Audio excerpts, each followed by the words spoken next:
오늘 하나님께서 우리 모두에게 주시는 은혜의 말씀은 신명기 6장 4절부터 9절까지 말씀입니다.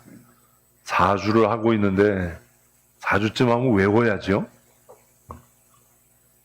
외우신 줄로 믿고 함께 읽습니다. 이스라엘아 들으라. 우리 하나님 여호와는 오직 유일한 여호와시니 너는 마음을 다하고 뜻을 다하고 힘을 다하여 내 하나님 여호와를 사랑하라. 오늘 내가 내게 명하는 이 말씀을 너는 마음에 새기고 내 자녀에게 부지런히 가르치며 집에 앉았을 때에든지 길을 갈 때에든지 누워 있을 때에든지 일어날 때에든지 이 말씀을 강론할 것이며 너는 또 그것을 내 손목에 매어 기호를 삼으며 내 미간에 붙여 표로 삼고 또 내 집 문설주와 바깥문에 기록할지니라. 아멘. 아멘. 벌써 4주가 됐습니다. 우리는 같은 본문으로 무엇을 어떻게 가르쳐야 할 것인가 말씀의 은혜를 나누고 있습니다. 올해 우리 교회 표는 성전을 건축하라입니다. 그리고 그 부제는 성전을 건축하는 사람들입니다. 우리의 삶이, 우리 각 사람의 삶이 거룩한 하나님의 성령이 거하시는 성전으로 지어져 가기를 축복합니다. 교회 다니는 사람은 많은데 예수 믿는 사람은 흔치 않은 시대가 오늘날의 시대인 것 같다라는 생각을 합니다. 목회자들, 목사님들이 이렇게 보면서도 때로 고민되는 게 그런 거죠. 종교인임에는 틀림이 없다. 직업이 목사임에는 틀림이 없지만 하나님의 사람이라고 이야기할 수 있을까? 그런 고민이 들 때가 참 많이 있습니다. 우리는 어떤 성도로 살아가야 할까? 우리 교회는 어떤 교회가 되어야 할까? 라는 고민들이 많습니다. 우리 총회 세계선교회 일을 하면서 GMS 일을 하면서도 많은 선교사님들을 만날 기회가 있고 또 지부장 이렇게 오래 사역제에 있었던 그 시니어 선교사님들을 만날 때가 있는데 때때로 그런 고민이 들 때가 참 많습니다. 선교사임에는 틀림이 없는데 하나님의 사람인 것 같지는 않다. 정말 많은 장로님들을 만납니다. 많은 성도들을 만나는데 종교인인 건 틀림이 없지만 저 사람에게 구원의 확신이 있는가라는 고민이 들 때가 참 많습니다.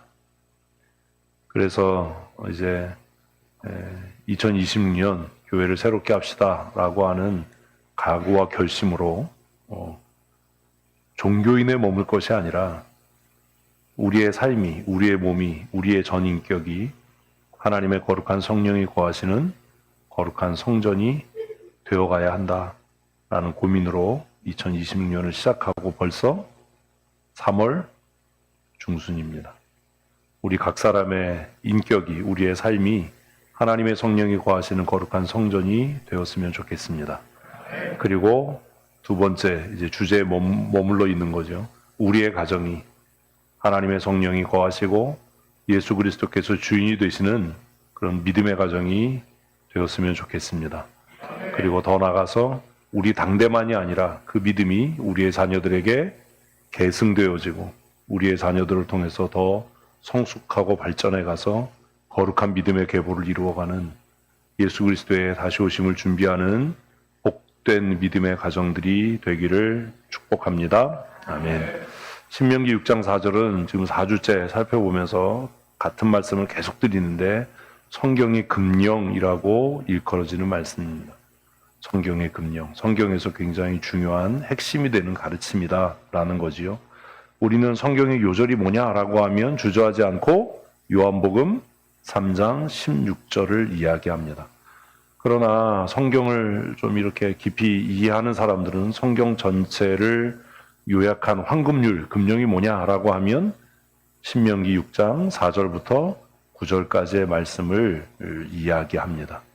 신명기 6장 4절부터 9절까지 말씀을 읽을 때 제일 먼저 들어야 하는 그 의문, 질문이 그겁니다. 이 말씀을 하나님께서 과연 누구에게 하신 명령인가라는 거죠.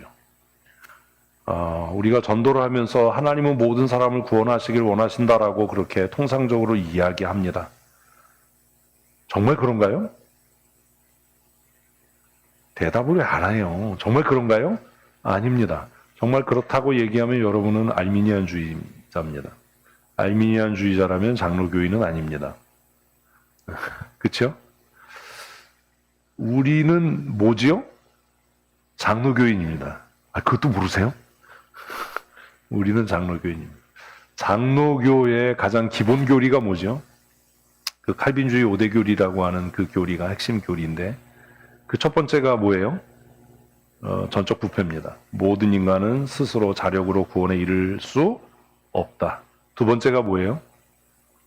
무조건적 선택입니다. 하나님께서 우리가 선한 일을 우리에게 믿음이 있을 것을 미리 하시고 선택하신 것이 아니라 하나님 마음대로 선택하신 것이다.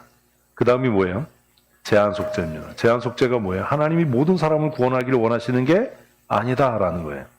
근데 우리는 이제 전도하거나 전도를 하자라고 이렇게 독려하고 또 선교를 할 때 하나님은 모든 민족을 구원하시길 원하신다라고 이렇게 쉽게 말하는데 좀 생각을 해봐야 되죠. 하나님은 모든 민족을 구원하시기를 원하신다라고 정말 믿으면 우리는 장로교인은 아닙니다. 칼빈주의 5대 교리의 세 번째는 하나님께서 모든 사람을 구원하시는 게 아니라 누구를 무조건적으로 택하신 사람들을. 그래서 마태복음에서도 이제 메시아가 태어날 건데 그 이름을 예수라 해라. 그 이름의 뜻이 뭐다? 자기 백성을 모든 사람이 아니라 자기 백성을 저희 죄에서 구원할 자이다 라고 말씀합니다. 그리고 또 사도 바울에게도 사도 바울이 복음을 전하다가 낙심할 때 성령으로 하나님께서 그에게 이 성에 나의 택한 백성이 많다라고 위로하셨던 것들을 우리는 압니다. 복음은 모든 사람에게 열려 있지만 모든 사람을 위한 것은 아닙니다. 그래서 우리가 복음을 전한다고 해서 모든 사람이 예수 믿을 수 있는 것도 아니고 또 그 구원의 열매가 속히 맺혀지는 것도 아닐 겁니다. 사실 교회가 양쪽으로 성장하는 것을 우리가 목사님이 훌륭해서 교회가 부흥했어요, 성장했어요 라고 이야기하지만 과연 그런가라고 하는 고민도 해봐야 합니다. 교회가 대중적이고 많은 사람들이 모이고 있다면 이미 어쩌면 교회가 세속화되고 있다는 증거일 수도 있기 때문입니다. 여러분은 정말 그리스도 안에서 거듭난 하나님의 사람들이십니까? 뭐 아멘이 뭐 이렇게 다 죽어가면 뭐 알아서 하세요. 그거는 각자. 이게 아멘이 안 된다면 이건 진짜 고민해봐야 될 일이고 그냥 편하게 우리는 그 사람을 종교인으로 그냥 내버려둬야 되는 거예요. 교회 안에는 지금 현대 한국 교회 안에는 뭐도 있고요, 종교인도 있고요, 구원받은 하나님의 사람도 있을 겁니다. 교회가 타락하고 혼란스러워지는 것은 목사와 장로들이 거듭난 하나님의 사람이 아니라 무엇이기 때문이에요? 그냥 종교인이기 때문입니다. 종교적인 열심으로 자기 만족을 위해서 여러 가지 일을 하지만 그는 거듭난 하나님의 사람은 아니어서 결국 교회를 세속화하고 그리고 교회가 타락의 길을 걷게 되는 것이지요. 성경은 모든 사람에게 주어진 말씀이지만 모든 사람을 위한 말씀이 아닙니다. 오늘 신명기 6장의 말씀도 모든 사람에게 주어진 말씀이지만 모든 사람을 위한 약속은 아니라는 겁니다. 그래서 신명기 6장 4절을 읽을 때 우리가 고민해야 될 게 뭐냐 하면 이 명령이, 이 약속이, 이 말씀이 누구를 향한 말씀인가라는 것에 대한 고민을 해야 한다라는 겁니다. 신명기 6장 4절은 어떻게 시작합니까? 이스라엘아 들으라. 원어로 하면 들으라 이스라엘로 시작합니다. 무슨 말이에요? 이스라엘이 아니라면 이 말을 들을 수도 없고 들을 필요도 없고 이 말에 해당이 안 된다. 이 명령이 납득이 안 갈 거고 이 명령을 지킬 수도 없을 거고 이 명령이 이해되지 않을 거다라고 시작하는 겁니다. 우리가 요한복음을 지금 큐티하고 있는데 요한복음의 본문에서도 예수님께서 뭐라고 이야기합니까? 저들이 내 말을 듣지 않고 깨닫지 못하고 그 순종하지 않는 것은 내 백성이 아니기 때문이다 라고 말씀합니다. 굉장히 무서운 이야기지요.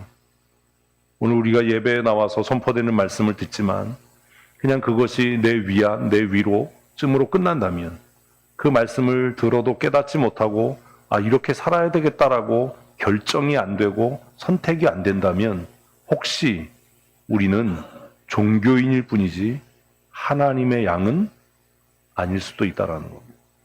목회를 하면서도 그런 고민을 할 때가 참 많습니다. 한 번, 두 번, 세 번 권면을 합니다. 처음에는 잘 몰라서 그럴 거야. 익숙하지 않아서 그럴 거야.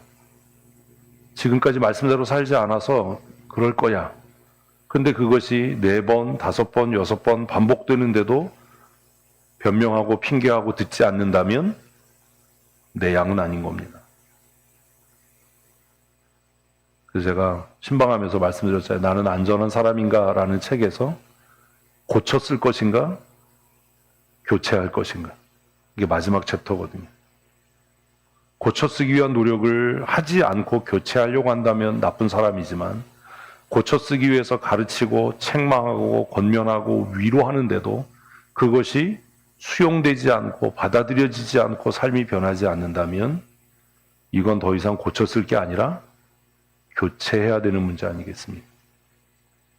예수님께서도 못 알아들을 때 또다시 비유로 말씀하시고 또다시 비유로 말씀하시고 반복해서 말씀하시지만 결국 예수님의 결론은 뭐예요? 너희가 내 양이 아니므로 내 말을 듣지 않는다. 나는 내 양을 알고 내 양은 내 음성을 알아서 내가 앞서가면 그들은 나를 따라온다 라고 말씀하고 있다는 겁니다. 신명기 6장 4절 이후에 9절까지의 말씀, 그리고 신명기 전체의 말씀, 더 나아가서 넓게 성경 전체의 말씀은 모든 사람을 향한 약속의 말씀이 아닙니다. 이 말씀은 누구에게요? 거듭난 하나님의 사람들에게, 이스라엘로 불려지는 하나님의 백성들에게. 근데 우리는 그런 고민을 하지 않으니까 성경 가지고 토론을 합니다. 설득해서, 윽박질러서, 가르쳐서 그것을 수용하고 받아들이게 하기 위해서 인간적인 열심으로 막 애를 쓰지만 결국 결론은 정해져 있는 겁니다. 그가 거듭난 하나님의 사람이 아니라면, 하나님께 속한 하나님의 사람이 아니라면, 하나님의 양무리가 아니라면 그는 그 말을 이해할 수도 없고 받아들일 수도 없고 그래서 수용하지 않고 순종하지 않을 겁니다. 성경은 토론의 대상일 수 없고 성경은 논쟁의 대상일 수 없습니다. 성경은 우리가 다만 그 말씀 앞에서 아멘 할 뿐입니다. 아멘. 여러분은 이스라엘로 부름을 받은 하나님의 사람들이십니까? 아멘. 이것에 아멘이 안 된다면 문제는 심각한 거예요.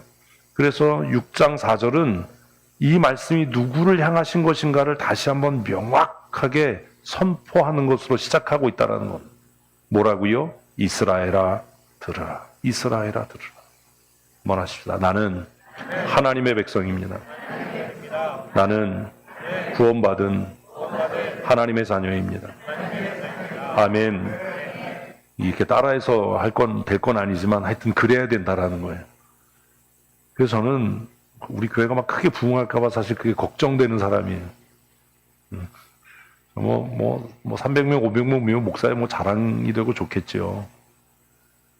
근데 지금 현실적으로 교회가 진리를 포기하기 전에는 그런 일은 잘 일어나지 않을 겁니다. 어쨌든 우리는 이 말씀이 누구를 향하는 것인가 라고 하는 것을 첫 번째로 고민했습니다. 4주 전의 일입니다. 그리고 우리가 정말 이 들으라 이스라엘이라는 말씀을 우리의 마음에 새길 때 지금 우리가 다 고백했지만 여러분은 홀로 있는 시간에 여러분에게 물어야 합니다. 뭐라고요? 나는 구원의 은혜를 받은 자입니다. 나는 구원받은 하나님의 사람입니다.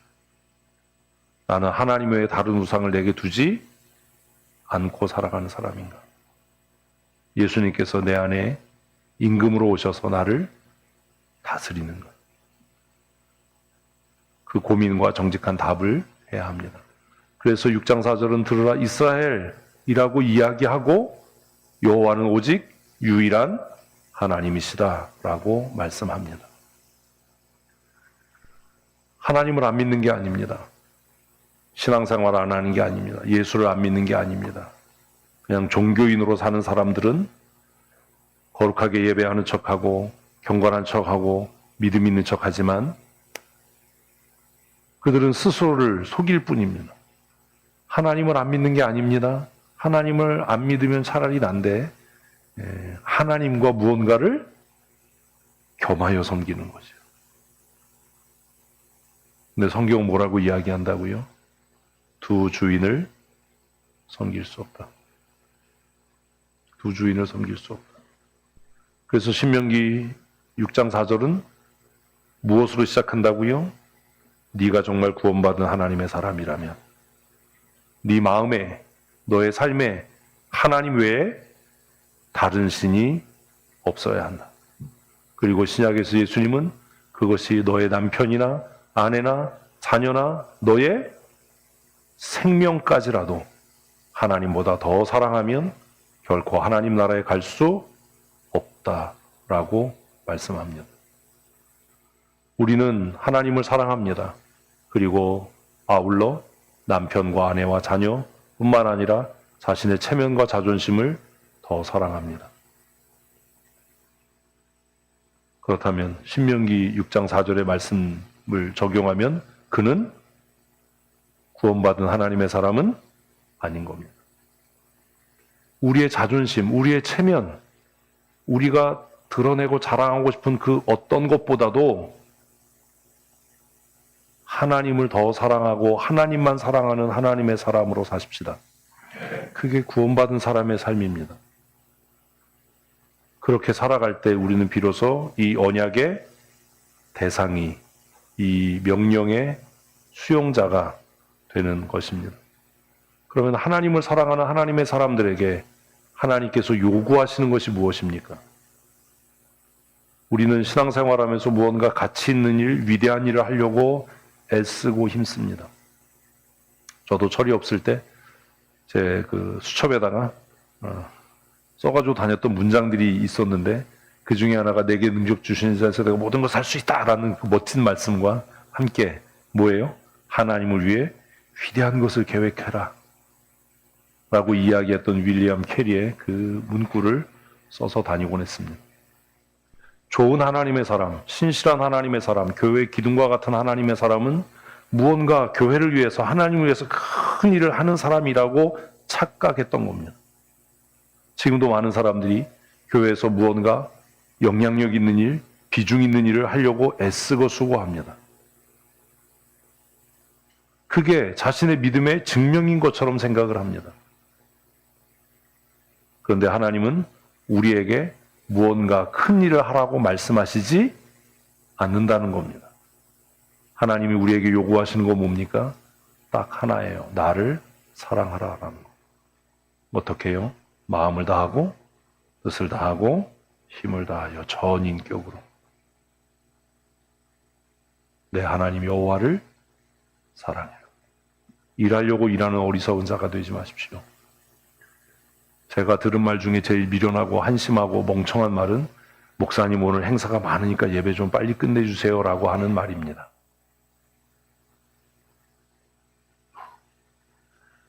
그 사람 뭐 하는 사람이에요? 일 잘하는 사람일 수 있고 일하는 사람일 수 있지만 하나님 사랑하는 사람은 아닙니다. 심지어 목사들도 그런 얘기 합니다. 아, 오늘 임직식에 오늘 우리 은퇴식에 순서가 많으니까 설교자는 설교 5분만 하고 그래서 제가 안 가요. 그럴 걸 뭐하러 예배를 하냐? 그럴 걸 뭐하러 예배를 하냐? 예배는 하나님에 대한 뭐여야 돼요? 나의 사랑의 고백이어야 돼요. 아멘 하신 분들만 행복하고 복되게 사십시오. 우리는 예배가 종교 행사가 된 거예요. 그래서 그냥 행사는 어때야 돼요? 빨리 끝나야죠. 그래서 민방위훈련 가고 그러면 국민의례 하면 4절까지 안 하잖아요. 애국가도 1절만 합시다. 그래서 이제 우리도 찬송할 때 그거 못된 거 배워가지고 뭐예요? 찬송은 1절만 합니다. 여러분 그런 짓 하지 마십시오. 찬송은 뭐 하는 거예요? 하나님을 높이는 건데 1절만 하다니요? 아니 그냥 경건해하고 무슨 뭐 성경 공부할 때 그럴 때는 상관이 없어요. 그럴 때도 좀 그렇지만 아니, 예배를 하는데 갑자기 찬송은 1절만 합시다. 이게 옳은가?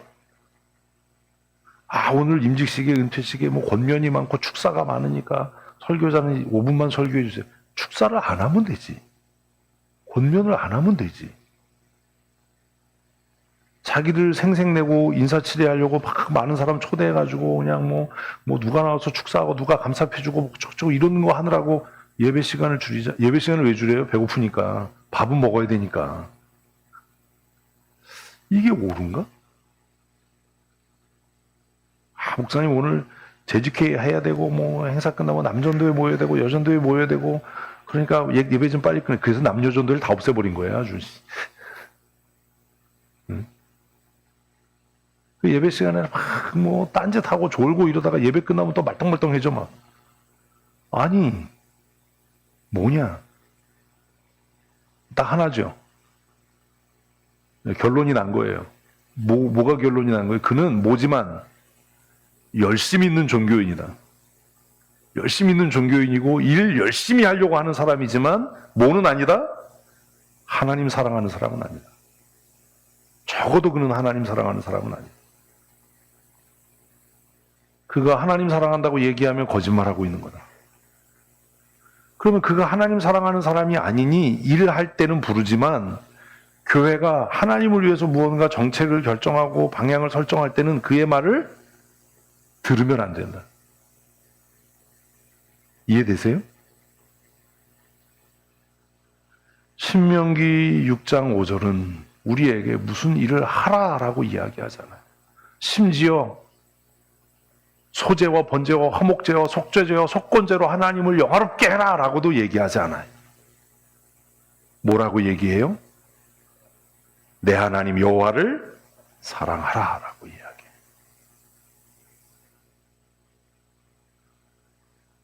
격려잔치 합니다. 지도자 초청 간담회 합니다. 뭐 지역에 장학금도 전달합니다. 정말 우리 얼마나 많은 일을 합니까? 근데 때때로 제가 드는 마음이 있습니다. 여러분들을 보면서 저 사람이 일하려고 일하나? 아니면 정말 왜 하나님을 사랑해서 저 일을 하나? 여러분 그거 왜 합니까? 그 일을 왜 합니까? 정말 하나님 사랑해서 합니까? 그냥 사진 한 장 남기고 우리가 이런 거 했어 자랑하고 자기 페이스북에 올리고 SNS에 알리고 이러려고 합니까? 성경은 우리에게 집사가 되라, 장로가 되라, 권사가 되라, 많은 일을 해라, 헌금 많이 해라, 죽도록 헌신해라 라고 말하지 않는다는 겁니다. 그걸 요구하지 않는다는 거예요. 성경은 우리에게 딱 하나, 전심으로, 네 전인격으로 힘을 다해서, 뜻을 다해서, 마음을 다해서 내 하나님 여호와를 사랑해라 라고 말한다. 그렇게 경제적으로 어렵고 힘든데 왜 11조 생활해요? 복 받으려고. 이미 끝난 겁니다. 11조 하면 하나님 복 주신대. 아니에요. 11조 하면 부자 된대. 아니에요. 부자 되려면요 11조 하지 말고 적금 드세요. 그게 옳아요. 뭐하러 11조 생활합니까?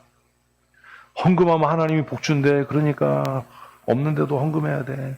심지어 어떤 분들은 그냥 카드론 받아서라도 헌금해서 믿음의 씨앗을 심으면 하나님이 복 주신다더라. 아니에요. 그런 일은 없어요. 부자 되려면 11조 하지 말고 적금 드시고요. 11조 하는 게 아까우면 안 하시면 됩니다. 다음 달부터 이제 다 바쁠 아니, 그게 맞는 거예요. 왜 그렇게 힘든데 11조 생활하세요? 왜요? 하나님의 사랑이 너무 크고 감사해서요. 이래야 되잖아요. 그래야 되잖아요.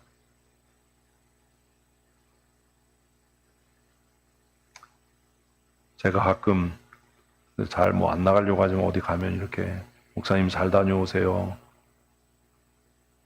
봉투 주시는 우리 성도분들이 계세요.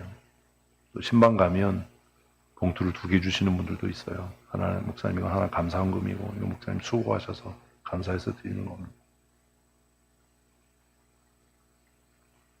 생각이 참 복잡해지죠. 너무 감사해요. 그래서 그 봉투에 있는 돈을 못 꺼낼 때가 있어요. 이건 돈이 아니고 뭐다? 나에 대한 존경이고 사랑이다. 왜 예배합니까? 복 받으려고요? 병 날려고요? 뭐가 잘못된 거 아닙니까? 일을 하기 위해 일을 하니까 맞벌이 하면 한 사람은 성경을 위해서 뭐 기부하고 한 사람 건 11조 해도 되는 거 아닌가? 마음대로 해도 돼요. 뭐하러 11조 해요? 그런 마음가짐과 그런 태도라면 왜 한다고요? 하나님 사랑해서요. 왜 구박받으면서, 왜 욕먹으면서, 왜 무시당하면서도 그 곁에 있으려고 한다고요? 하나님 사랑하니까요. 잘해줘서, 호의를 베풀어서, 내 마음을 뭐 알아줘서,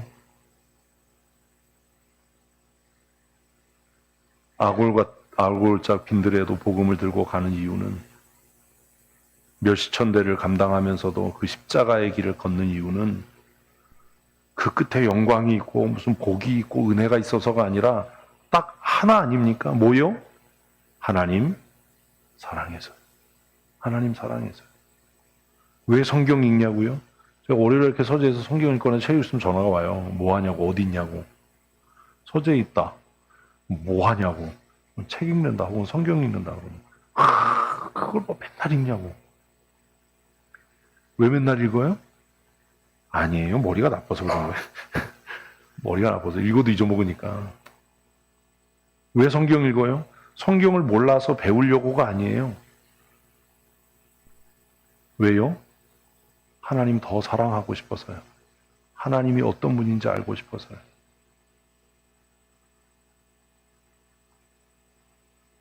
신명기는 우리에게 너 집 팔아서 헌금해라.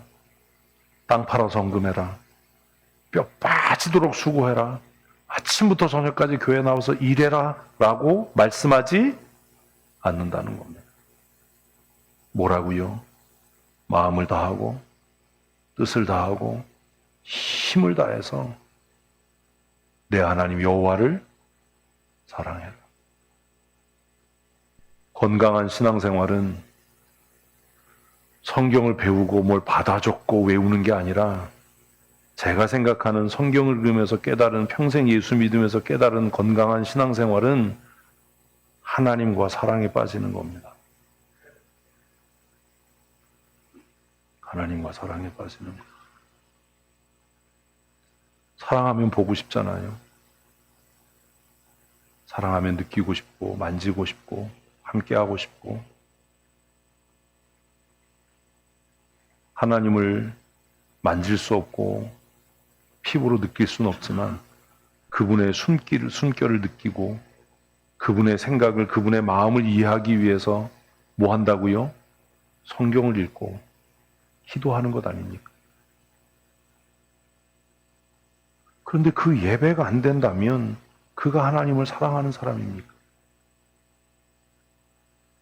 뭐 누군가가 여러분에게 내가 당신을 사랑하는데 우린 만나지는 맙시다. 데이트는 하지 맙시다. 내가 당신을 사랑하는데 그래서 나는 당신을 만지고 싶은 마음도 없고 대화하고 싶은 마음도 없습니다. 그러면 뭐예요? 그놈의 새끼는? 뭐예요? 그거예요. 여러분이 생각하는 끼로 끝나는 거 있잖아요. 끼로 끝나는 거. 뭘 생각하는 거예요? 산토끼요. 그런 거 있잖아요. 그게 정상입니까? 하나님 사랑한다라고 얘기하는데 예배가 지겹고 힘들고 하나님 사랑합니다라고 얘기하는데 헌금하는 게 아깝고 인색하고 하나님 사랑합니다라고 하는데 교회 나와서 일하는 게 꼭 내가 착취당하는 것 같고 이용당하는 것 같고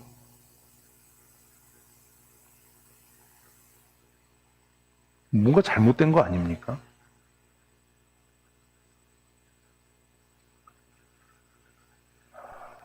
사랑하는 성도 여러분, 올해부터라도 하나님과 사랑에 빠지십시오. 예배는 그분과 내가 함께 걷는 겁니다. 제가 중학교 때 그 불렀던 찬양, 제가 좋아하는 찬양, 저 장미꽃 위에 있을 아직 맺혀 있는 그때에, 그게 합창경연대회 지정곡이었어요. 아주 나쁜 교회 학교를 다닌 거죠. 아니, 교내 합창경연대회 지정곡이 저 장미꽃 위에 있으리 뭐야? 응? 연습하느라고 아주 맨날 학교 끝나면 남아서 연습해야 되잖아요. 뭐 이러냐.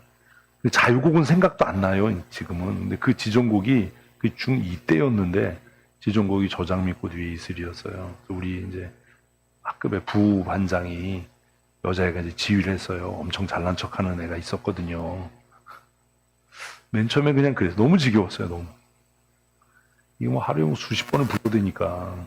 그리고 막 틀렸다고 그러고 막, 지 피아노 배웠다고 막 틀렸다고 막 이러고 그러니까. 근데 어느 날 그 지정곡을 이렇게 하는데 가사가 어느 날 마음에 감동이 되기 시작했어요.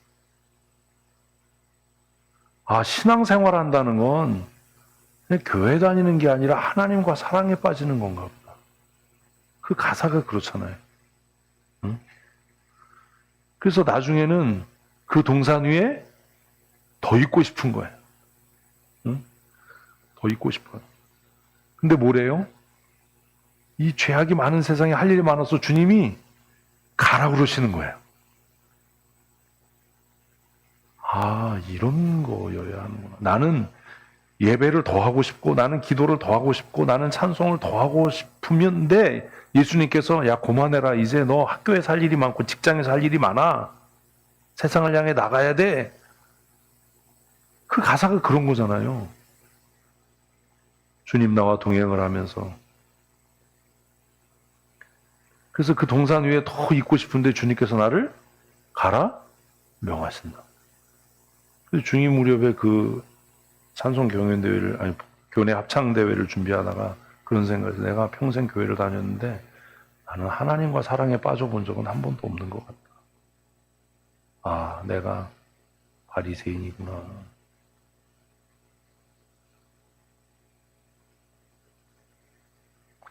내가 주님과 함께 나눈 그 기쁨을 알 사람이 없다. 정말 사랑에 빠지면 두 사람만 아는 비밀이 생기는 거 아닙니까?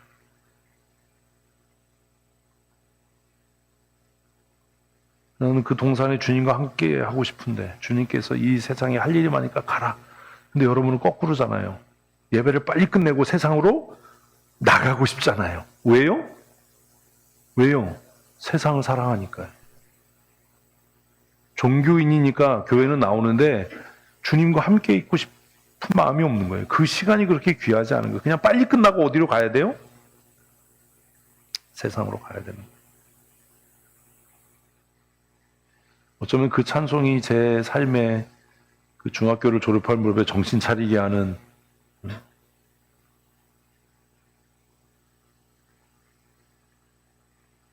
성경은 우리에게 종교 생활을 열심히 해라, 기도 많이 해라, 성경 많이 읽어라, 헌금 많이 해라고 가르치지 않고 뭐 해라? 주님과 사랑에 빠져라. 주님과 사랑에. 하나님 사랑하는 하나님의 사람이 되십시오. 하나님의 사랑을 깨달아서 그 사랑 안에 거하기 위해 수고하는 하나님의 사람이 되셔야 합니다. 그러면 그렇게 하나님을 사랑하는 자들에게 마음을 다하고 뜻을 다하고 힘을 다해서 목숨을 다해서 하나님을 사랑하겠다라고 고백하는 자들에게 하나님께서 하신 구체적인 명령이 무엇입니까? 이게 지난주예요. 지금 복습하고 있는 거예요. 여러분 낙심을 해야죠. 오늘 본 게임은 시작도 안 했는데 복습하는데 또 새로운 거 같잖아.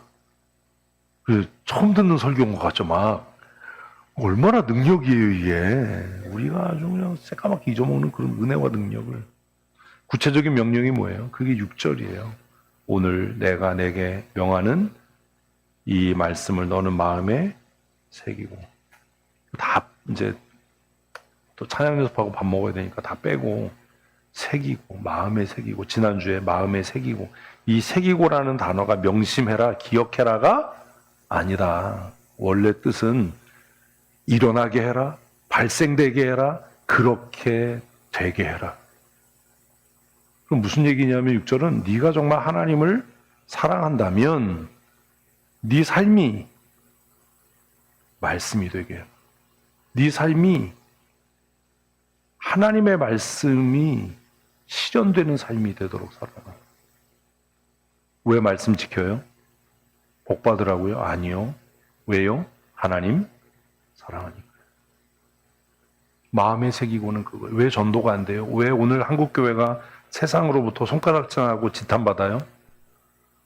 말씀이 우리의 삶을 통해 나타나지 않는 겁니다. 우리가 말씀이 되지 않는 겁니다. 저 사람 좀 이상해. 우리랑 좀 달라. 아, 춘천성도교회 나간대. 아, 저 사람은 성경대로 살아서 저렇대. 말씀대로 살아서 그렇대. 그런 일이 없는 거죠. 집 사고, 돈 사고, 장로고, 뭐 새벽 기도 가고, 무슨 뭐 특세를 하고, 막 그냥 종교적인 행위는 엄청 열심인데 예수 안 믿는 사람들이 볼 때 전혀 구별되지 않는 이기적이고 자기밖에 모르고 돈만 밝히고 자존심 상하면 막 거품을 물고 뭐지? 그런데 신명기 6장 6절은 너의 삶이 뭐가 돼야 한다? 말씀이 돼야 한다. 오리를 가자고 그러면 심리를 가지고 나에게 잘해주는 사람에게만 복을 비는 게 아니라 원수를 사랑하고 나를 악하게 이용해 먹으려고 하는 사람을 위해서 희생하고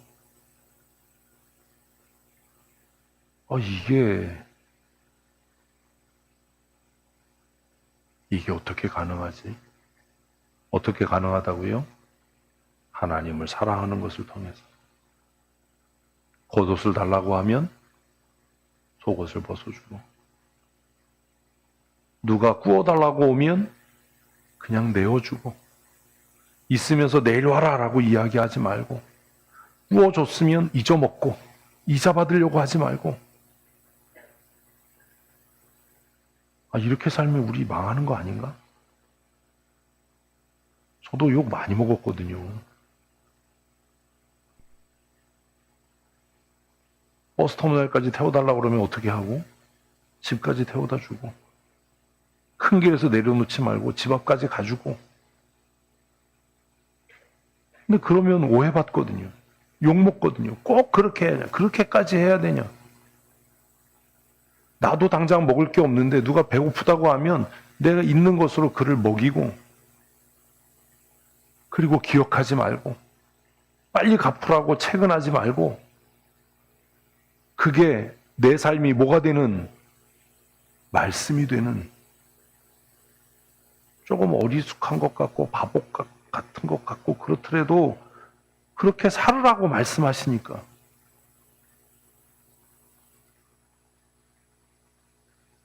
6절이 그거예요. 이게 지난주였어요. 그럼 여러분 지난 한 주간 동안 여러분의 삶이 하나님의 말씀이었습니까? 말씀이 여러분의 삶이었습니다. 여러분의 삶을 통해 하나님의 말씀이 증명되고 나타나는 삶을 살았습니까? 저도 실패했거든요. 늘 실패하지만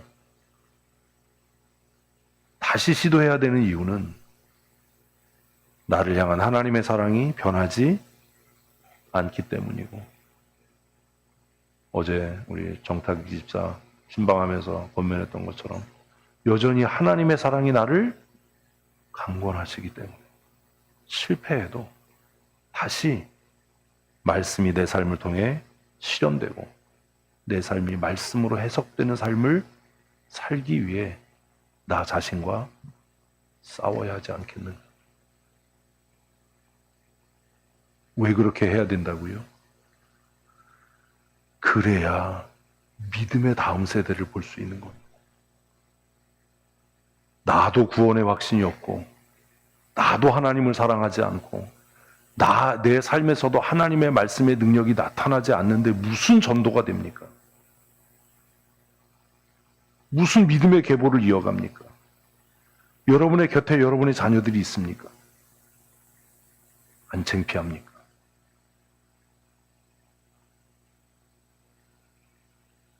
뭐 애를 안 낳아서 인구가 줄어서 교회가 어쩌고 저쩌고. 정말 그렇습니까? 우리의 자녀들이 우리의 믿음을 계승하고 있습니까?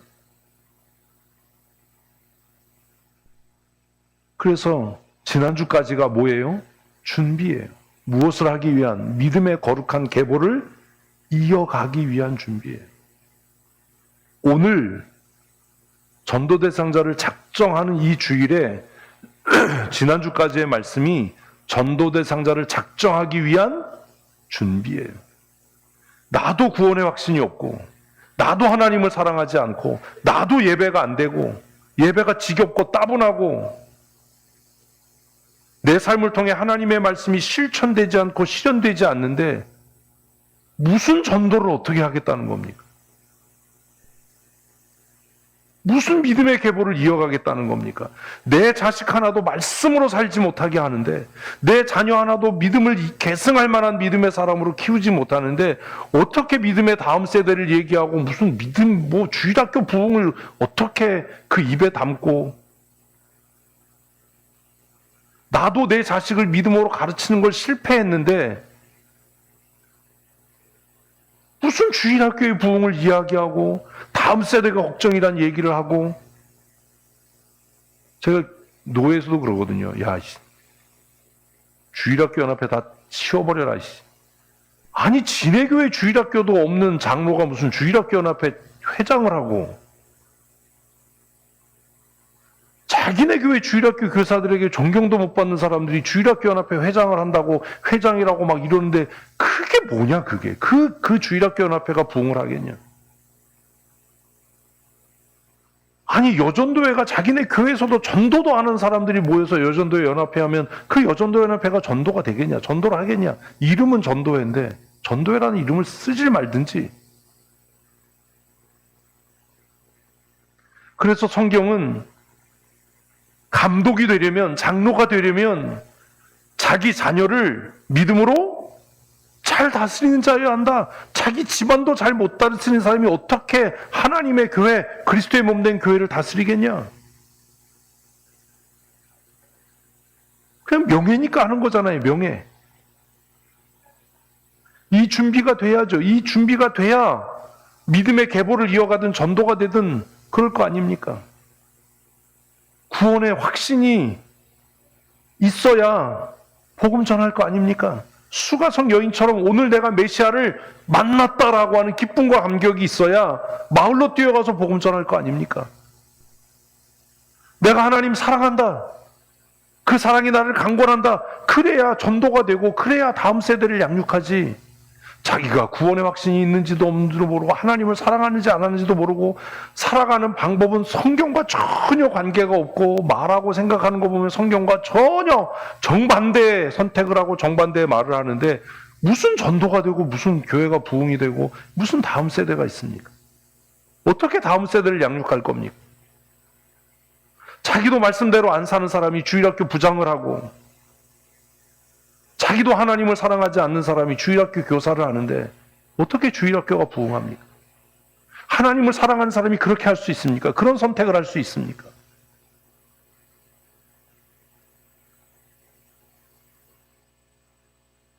이 고민이 돼야 돼요. 6절까지의 고민이 그거예요. 6절까지가 그 준비예요.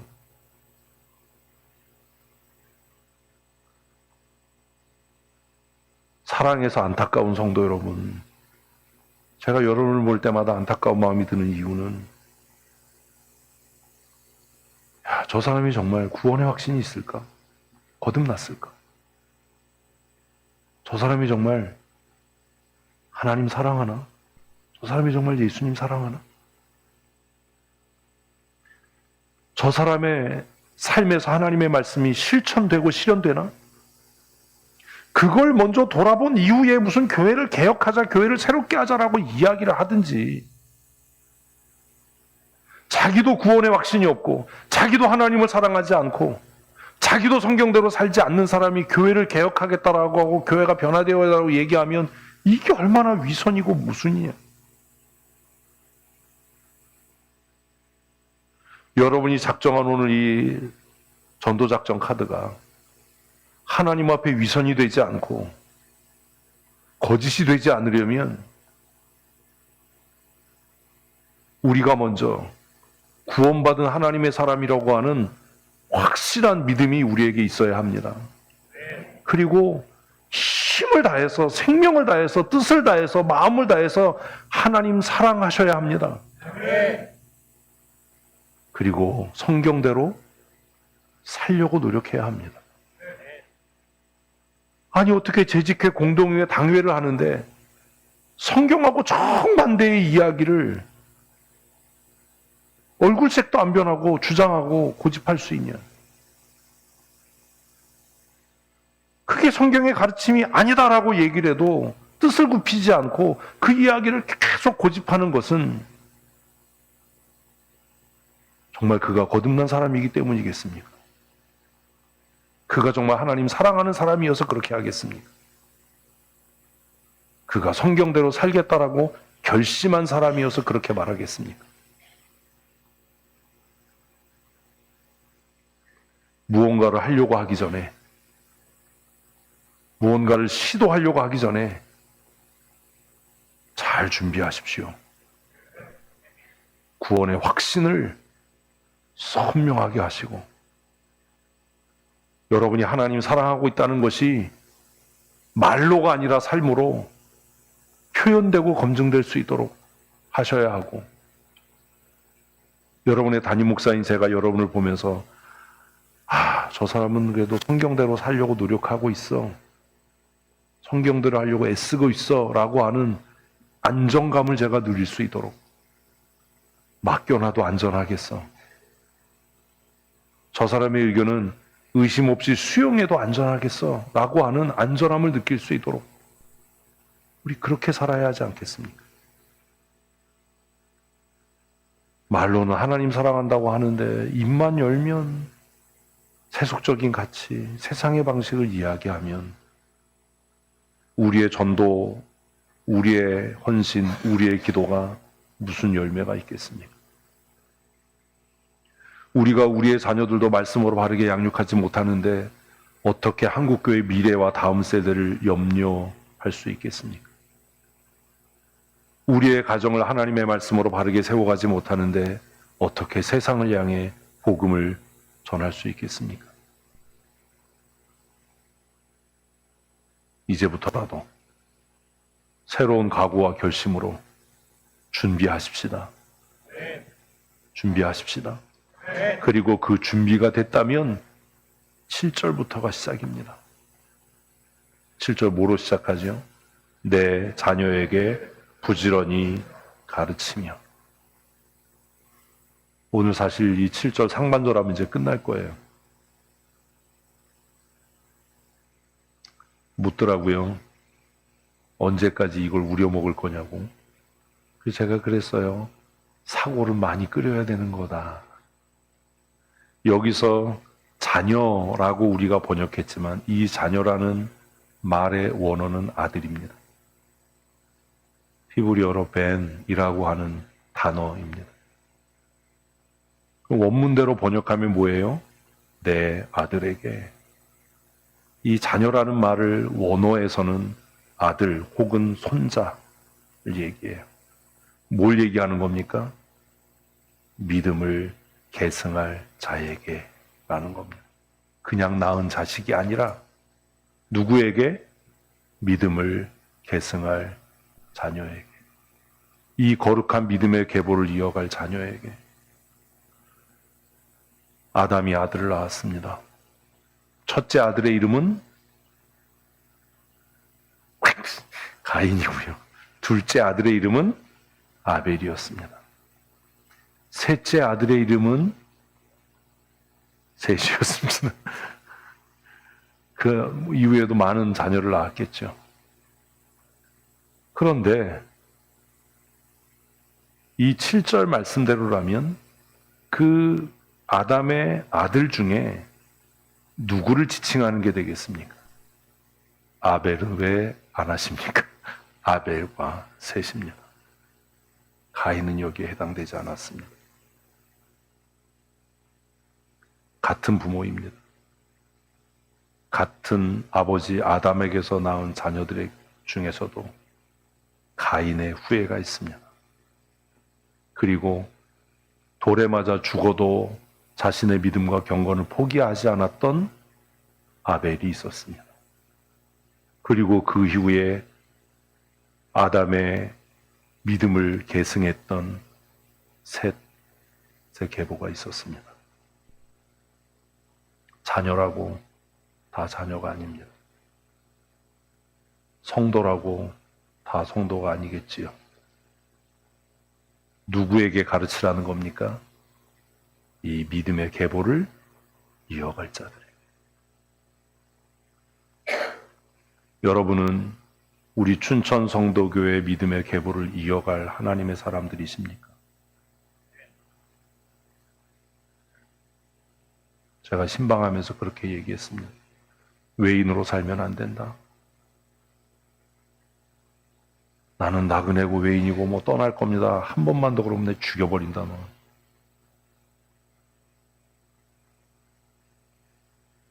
네가 교회를 떠나는 것보다 더 무서운 일은 교회가 너를 버리는 거다.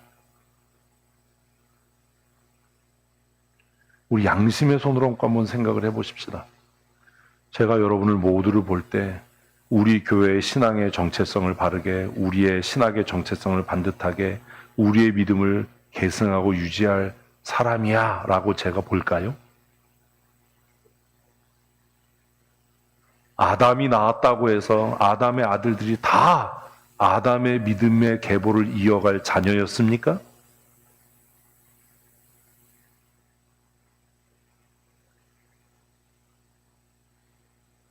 믿음의 거룩한 계보를 이어갈 자녀가 되십시오.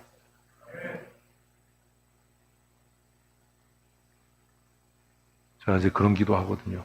하나님, 우리 교회의 이 개혁신앙을 성경 중심, 하나님 중심의 이 믿음과 신앙을 지켜갈 기둥 같은 하나님의 사람들이 우리 교회에 세워지게 해주십시오.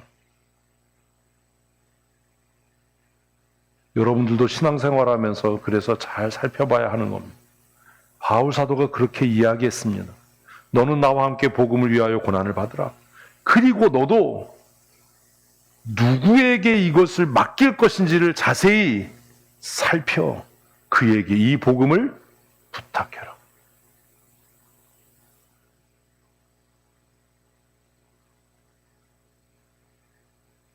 제가 누구에게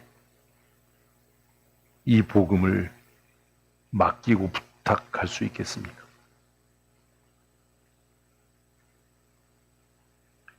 바울은 마지막 순교를 위한 여행을 떠나면서 에베소 교회 장로들을 불러서 해변에서 말씀을 가르치고 위하여 기도하고 서로 끌어안고 눈물로 이별을 했습니다. 왜요? 그 교회들을 그들에게 맡겼기 때문입니다. 희한하죠. 목회자들이 아니었어요.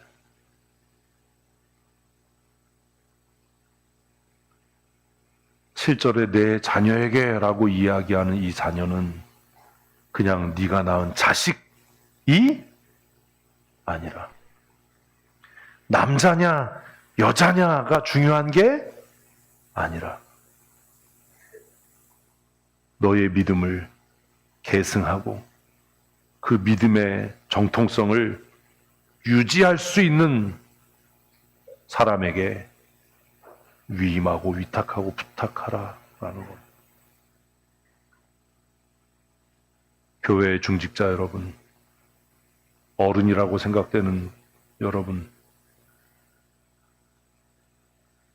여러분들은 여러분의 믿음과 신앙을 누구에게 위임하고 위탁하시겠습니까?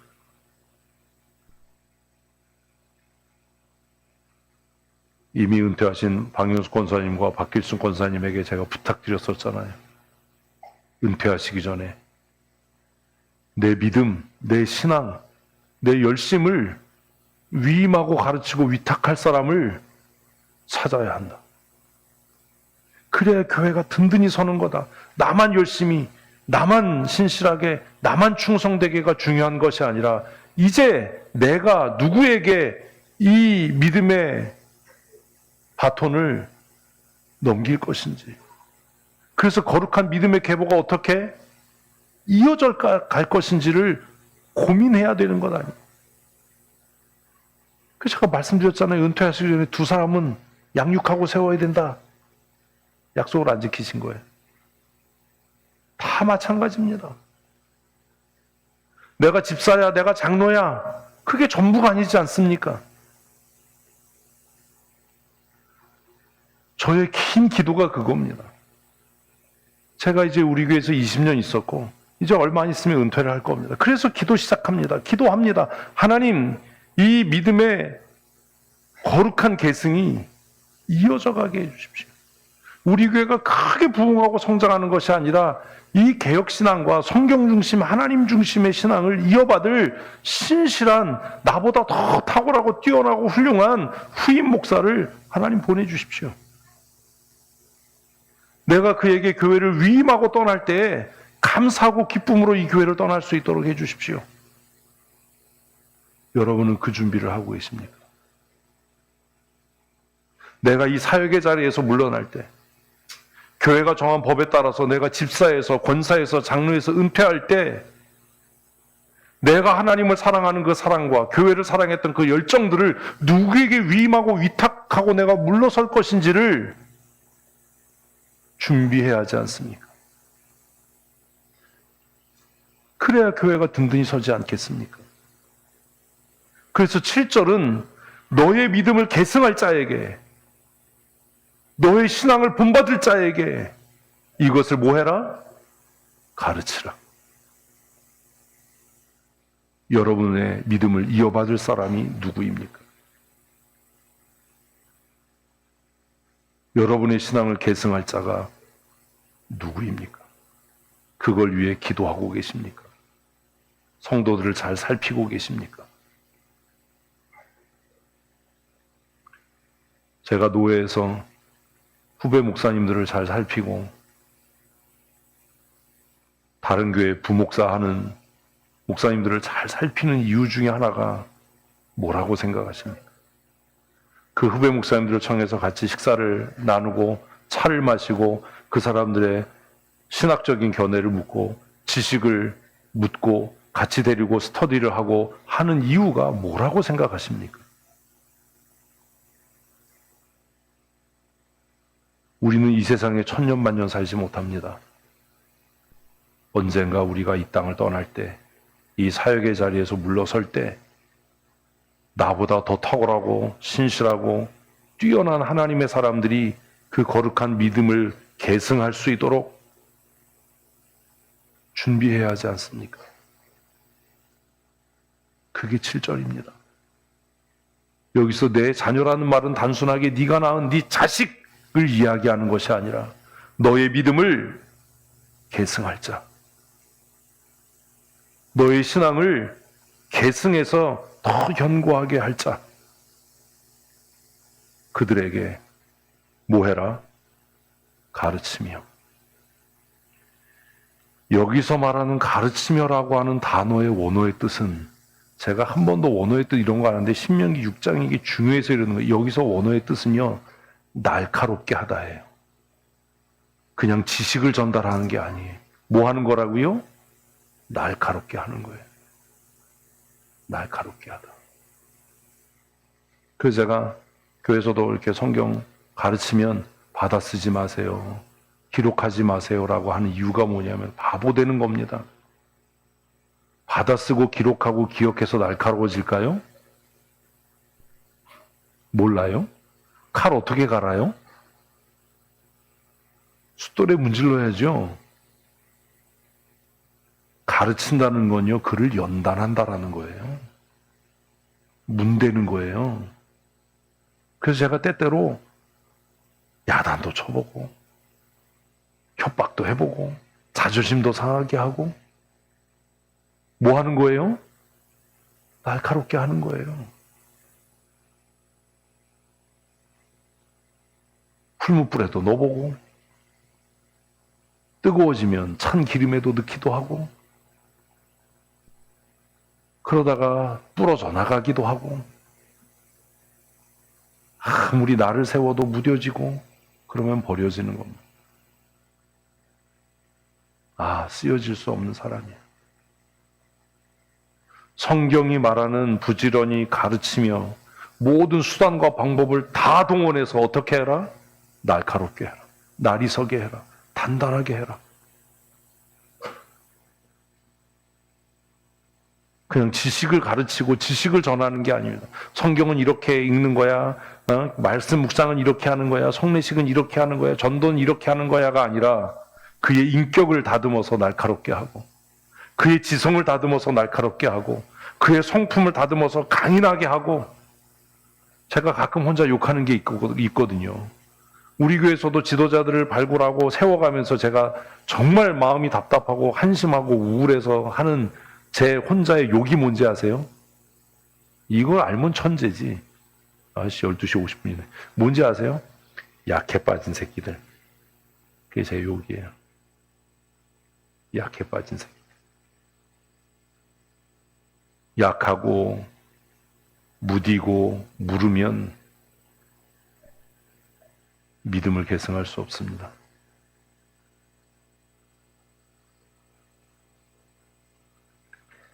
그래서 때로는 언어 공부를 해야 되는 이유가 이거예요. 우리는 부지런히 가르치며 그럼 모아놓고 성경 공부하고 뭐 사역자 세미나하고 막 이러면 될 거라고 생각하죠. 그게 아니고 성경에서 뭐라고요? 날카롭게 해야 돼. 선명하게 해야 돼. 단단하게 해야 돼. 강인하게 만들어야 돼. 나를 세워야 돼.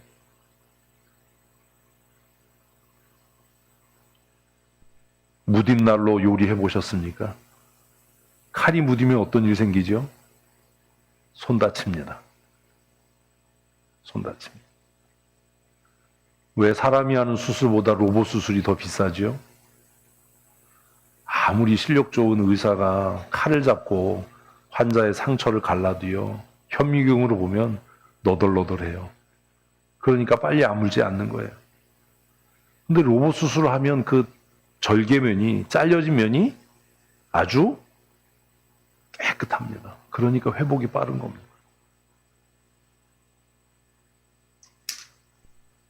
무디고 무르면 휘어지고 쓰여질 수 없습니다.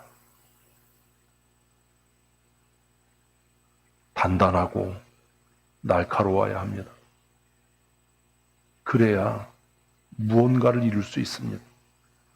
신명기 6장 7절은 너의 믿음과 너의 신앙, 너의 열정을 계승할 자를 발굴하고 그를 어떻게 해라? 날카롭게 해라. 그를 날카롭게 해라. 우리가 쇠를 좋은 칼로 만들기 위해서 어떻게 날카롭게 하죠? 풀무불에 넣지 않습니까? 해모질을 하지 않습니까? 그리고 또 찬 기름에 담가서 담금질을 하지 않습니까?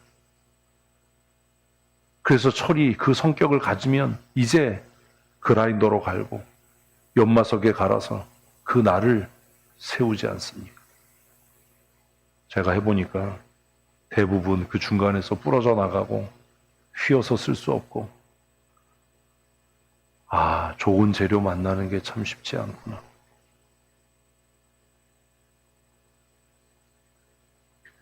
쇠가 무르면 강인한 쇠와 합금을 해야 되고 너무 강하면 부러지니까 담금질을 해서 강한 쇠를 다시 열풀림을 해서 부드럽게 만들어야 되지 않습니까? 최고로 좋은 칼은 날은 강하지만 칼등은 부드러워서 부러지지 않고 휘어지지 않고 사용자의 의도에 맞게 한 번에 베어낼 수 있는 칼이 좋은 칼 아닙니까? 신명기 7장은 믿음의 계보를 잇는 것을 그렇게 이야기합니다. 누군가 너의 믿음을 계승하고 누군가 너의 믿음을 이어받아서 하나님의 거룩한 나라를 세워가기를 원한다면 그를 어떻게 해라? 날카롭게 해야 될 거다. 예수님의 재림의 날까지 그렇게 날카롭게 하나님의 손에 붙들려서 쓰여졌던 사람이 사도 바울 아닙니까? 그렇게 선명하게 타락해가던 교회를 구원해낸 자가 칼빈 아닙니까? 죄악이 관영한 세상 가운데 하나님의 나라를 이루겠다고 정말 날석에 세상과 싸웠던 사람이 아브라함 카이퍼 아닙니까? 지금도 얼마나 많은 용맹스러운 하나님의 사람들이 세상과 맞서 싸우고 있습니까? 비겁한 자는 물러서지만 용감한 자는 우리가 찬송하는 것처럼 그날 그때와 같이 싸워 승리하지 않습니까? 누가 저와 함께 이 거룩한 계보를 이어가고 계승하는 하나님의 사람이 되시겠습니까? 제가 여러 번 말씀드렸잖아요. 저도 어느 날 하늘에서 떨어진 게 아닙니다. 제가 이렇게 선명하게 믿음으로 살게 된 것은 수없이 두드려 맞고 여러 차례 뜨거운 불과 기름의 담금질을 당해서 원래는 그렇지 않은 사람이지만 하나님의 손에 붙잡혀서 하나님의 거룩한 나라를 세워가는 사람으로 쓰여지고 있는 것 아닙니까? 그러나 여러분, 이제 저의 때가 그렇게 많이 남아있지 않은 것 같습니다. 제가 언젠가 이 사역을 끝내고 이 강단에서 내려가는 날 누군가 저의 뒤를 이어서 다시 이 강단에서 선명하고 날카롭게 하나님의 말씀을 선포해야 하지 않겠습니까? 제가 떠난 자리에서 누군가 이제 그 개혁신앙과 아름다운 하나님 절대주권을 지키기 위해서 이곳에서 무릎 꿇어 기도하고 땀 흘려 수고하는 장로들이 세워져야 하지 않겠습니까?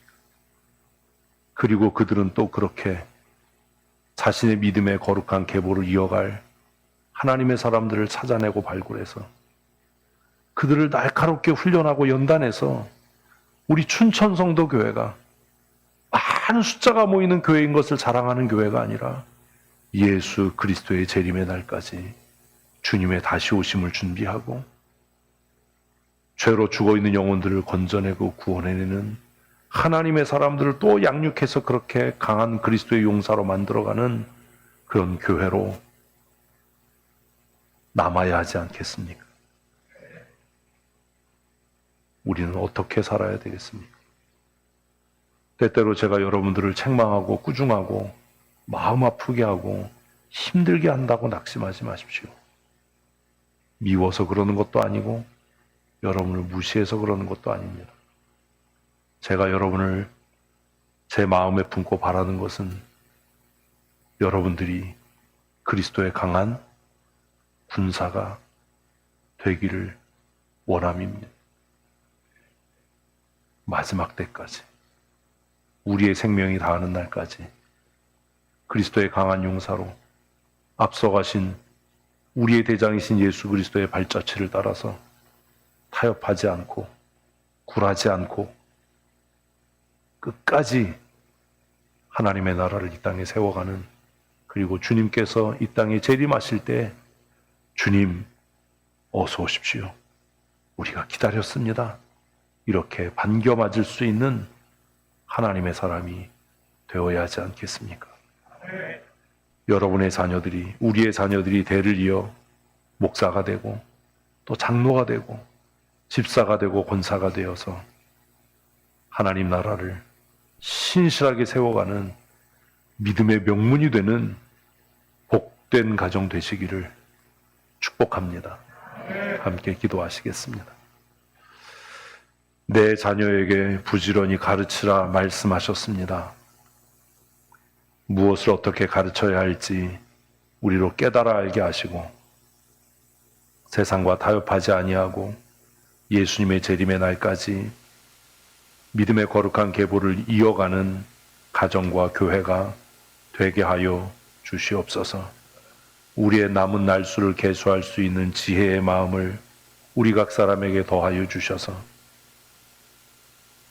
무의미하게 무가치하게 시간을 허송하는 어리석은 자로 살지 않게 하시고 이 하나님께서 맡기신 귀한 사명을 누구에게 위임하고 위탁하고 우리가 이 사역의 자리에서 내려가야 할지를 스스로 분별하여 잘 준비하고 훈련시켜 나가는 신실한 하나님의 사람으로 살아가게 하여 주시옵소서.